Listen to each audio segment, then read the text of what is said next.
Action. Okay guys, here is what we're going to be doing today. What we're going to do is you've had the opportunity to learn a lot of Photoshop techniques. You also have got a good background now in photography and the types of images that you like to work with. So what I'm going to be doing today is a short assessment of your ability to incorporate both your photos and your Photoshop techniques into a project in a short amount of time. Okay? So what we're going to be doing is we're going to be doing book covers. So I want to bring these out, and I'm going to knock them all over here. Just get them a little closer. You are only going to be doing the front cover of a book.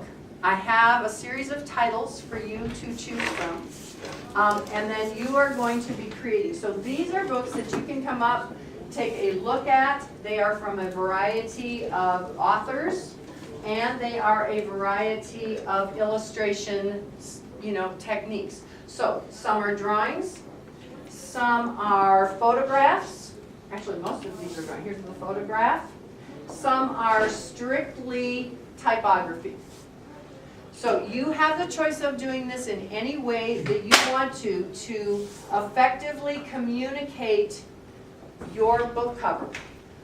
One of the things, so obviously our learning goal today is to create a book cover utilizing your photos, original photos by the way, they have to be original, your Photoshop skills, and the principles of design. So real quick, tell me if a principle of design that you would be using. What would be something I would be looking for in this book cover? A focal point. A focal point, thank you. What else? Balance. Balance, very good. What was the last thing? Symmetrical. Symmetrical versus asymmetrical, absolutely. Color. And color, thank you, Maurice. Okay, so the principles of design are going to be very important in this particular book cover.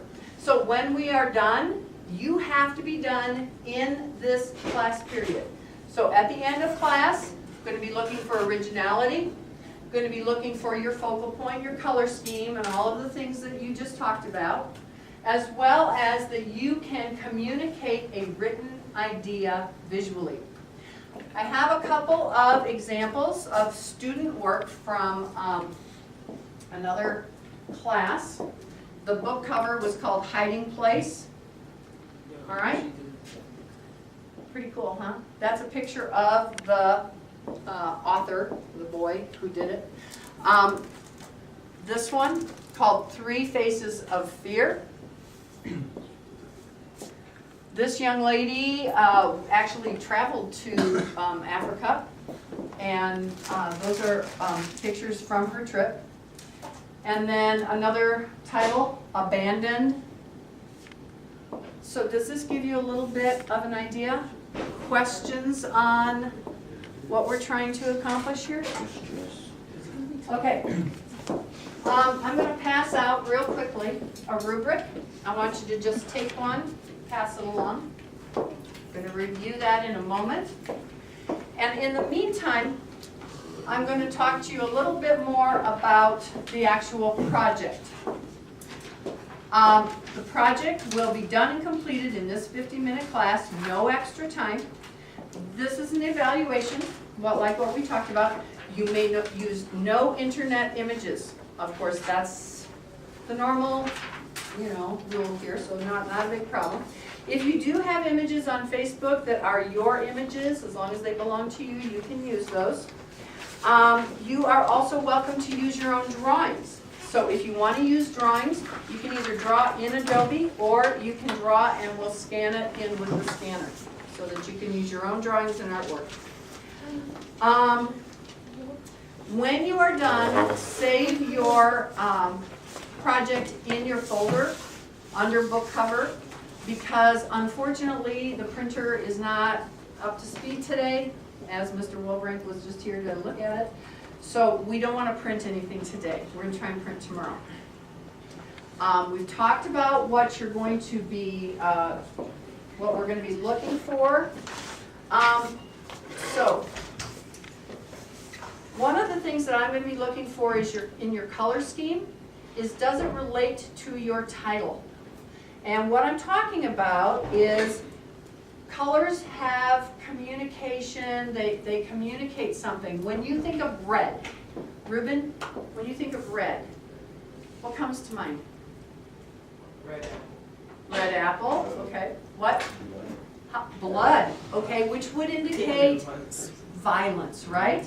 Violence. Does anybody think of hearts? Yeah. Roses, also kind of passion.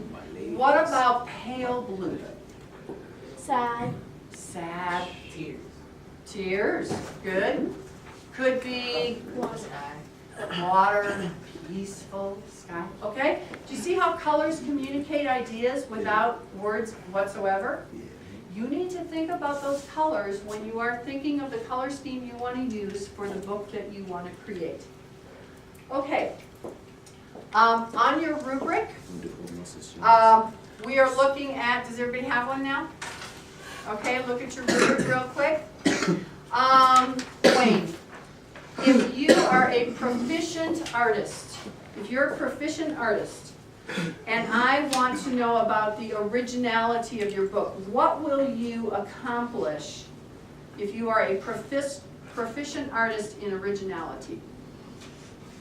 Can you find it down there?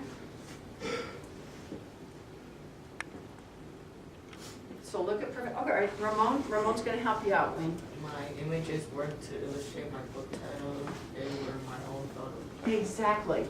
You used your own photos, so you were proficient. If you were advanced, Daisy, and you were in your photography techniques, what would you be doing? My photos were my own and they were extremely design because I don't remember. I did an excellent job of illustration. Excellent, okay. Lorena, in your use of focal point, if you were advanced, what would I be looking for? In your use of focal point.